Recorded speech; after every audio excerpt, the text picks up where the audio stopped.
প্রতি বছর সামান্য বৃষ্টিতেই যশোর শহরের অলিগলি থেকে শুরু করে আশেপাশের বিভিন্ন গ্রামে দেখা দেয় জলাবদ্ধতা। পানিবন্দী থাকে হাজারো মানুষ, ব্যাহত হয় স্বাভাবিক জীবনযাত্রা।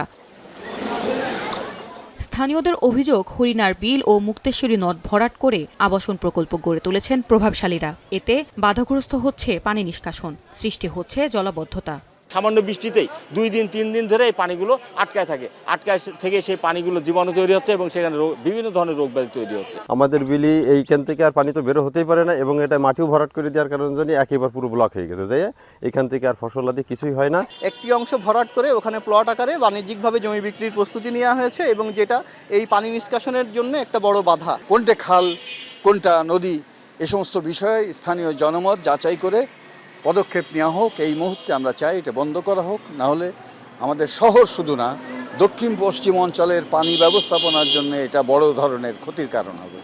পরিবেশবিদরা জানান, যশোরে আগের চেয়ে জলাশয় কমেছে 40%। তাই নদী রক্ষায় শিগগিরই ব্যবস্থা না নিলে বাড়বে সংকট।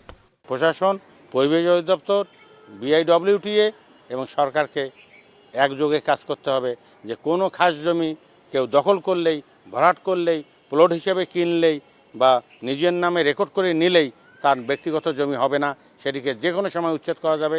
আর এটা দেরি না করে সাথে সাথেই উচ্ছেদ করতে হবে। এদিকে অবৈধ দখলদারদের তালিকা করে পর্যায়ক্রমে উচ্ছেদ অভিযান চালানো হচ্ছে বলছে পানি উন্নয়ন বোর্ড। নদ নদীর দখল দূষণের জন্য ইতিমধ্যে দূষণ রোধে পরিবেশ অধিদপ্তর যেটা ওরা ব্যবস্থা নিচ্ছে। আর দখল যেটা আছে, দখল আমরা জেলা প্রশাসনের সাথে সমন্বিতভাবে কিন্তু তালিকা করতেছি অবৈধ দখলদারীদের এবং পর্যায়ক্রমে উচ্ছেদ অভিযান চলবে। যশোর ও আশেপাশের এলাকায় নদী খাল দখলমুক্ত না হলে জলাবদ্ধতা আরও ভয়াবহ রূপ নেবে বলে শঙ্কা স্থানীয়দের। এখন যশোর।